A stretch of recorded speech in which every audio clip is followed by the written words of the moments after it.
Finding a house online and in another country and buying it without ever seeing it is not for the weak, yet it was right for me. I lived in Spain before, and I had people I trusted who could help me. They could check out houses when I needed them to. They could help me decide if a house I was considering had any concerns. The first house I attempted to buy had everything that I wanted. It was over 100 years old. It had stone construction. It was on an acre of land. It needed renovation. It was important to me to be able to customize whatever house I bought so that it could suit my lifestyle. That's a part of the American dream, right? But that house, it didn't work out.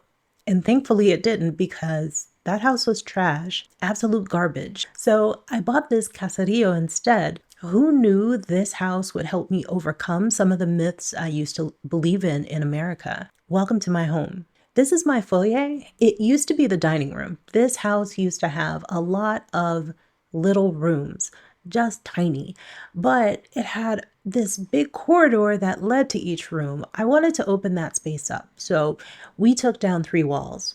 While an open floor plan doesn't suit everyone, it was a great choice for this house. This house had a lot of damage.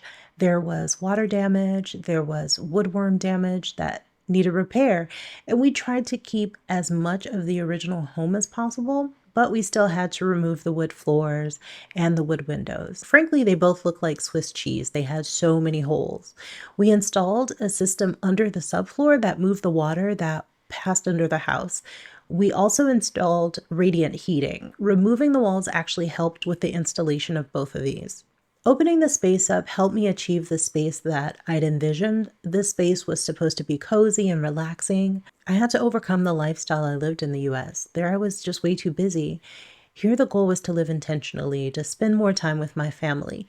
Even though I couldn't make up for the time I'd missed, I could make the time that we have left count.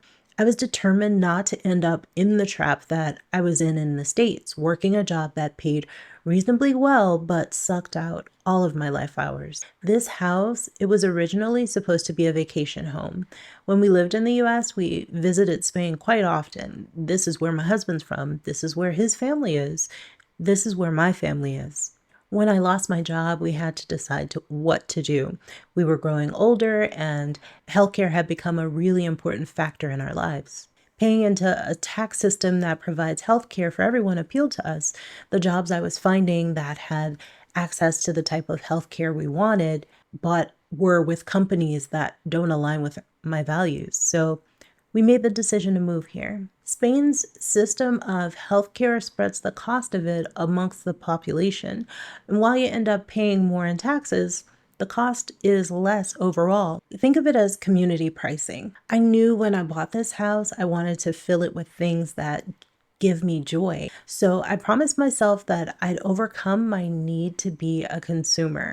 To combat this, I would first decide what I actually needed. Then I would take my time and find the best piece possible within budget. Like this credenza, it's at the heart of my home. It's made of solid oak and the top is made from marble, and it only cost $400. I wanted quality pieces, pieces that could last a lifetime. I wanted things that were beautiful and practical. So whatever I considered bringing into the house had to fit that standard, beautiful and practical. This dining room table seats up to 8 people. Welcome to the dining room. This table I found pretty early on. We still have some work to do on it. I definitely have to change the seats on these chairs. I spent a lot of time looking for light fixtures for this space. It was a challenge for me. The ceiling beams limited my options in a way.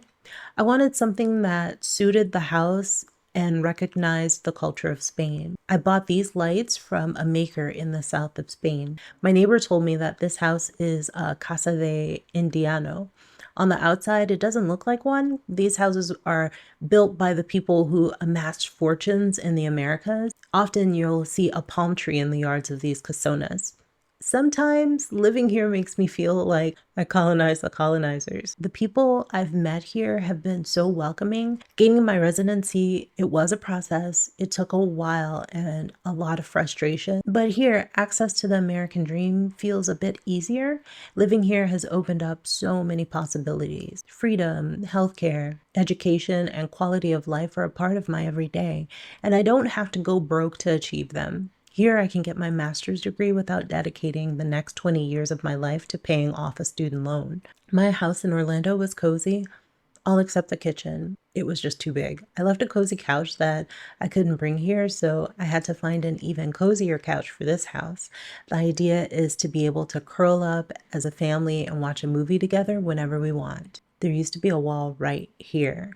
I'm still looking for a coffee table for this space. For now, this one will do. Once I replace it, it's going to move up to the third floor after we renovate it. It'll sit between two club chairs in the lounge of the bedroom. At least that's the vision.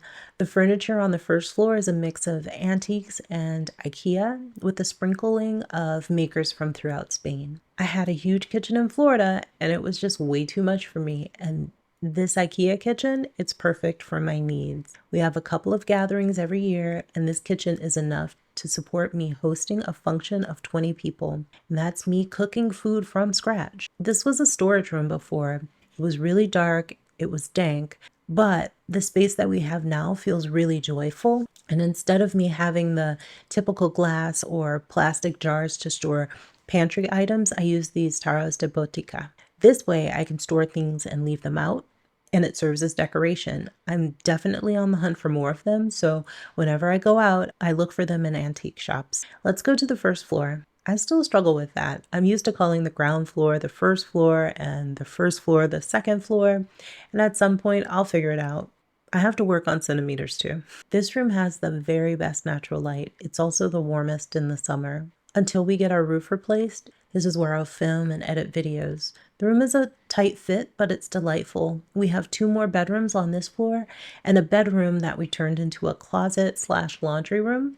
The bathroom in this house is strangely large. Where the washer used to stand, we placed a shower, and it's situated in a way next to the tub that I can take a quick shower and then slide straight into a warm bath. Because personally, I don't like soaking in my dirt, so a shower before a bath is how I do. We've done nothing up here. We have to replace the roof. The stock market disappeared the funds that we'd set aside to take care of it, so right now we're saving up. It does get really cold up here in the winter and it is scorching in the summer, but once the roof is replaced, that'll all be taken care of. We'll repair the floors after the roof is done. They do have damage, but it's not like the floors on the ground floor and the first floor. These are oak, and our carpenter, he wants to renew them himself. Here, we're going to add a bathroom and make this into a bedroom space. There's so much work to do. It really keeps us busy.